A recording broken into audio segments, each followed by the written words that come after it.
Hey everyone, welcome back to Tech Savvy. In today's video, I am going to show you that how to disable restricted mode on TikTok. It's a straightforward process, so let's dive right in. Okay, so the first step you have to do is to open up the TikTok app on your phone. Okay, so once you are on TikTok, go to your profile by tapping on the profile icon at the bottom right corner of the screen. Once you are on your profile page, tap on the three lines at the top right corner to access the menu.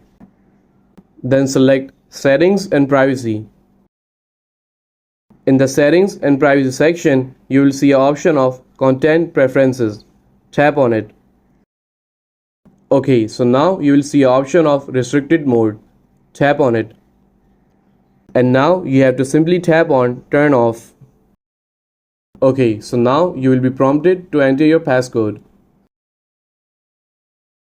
After entering the passcode, tap on Next.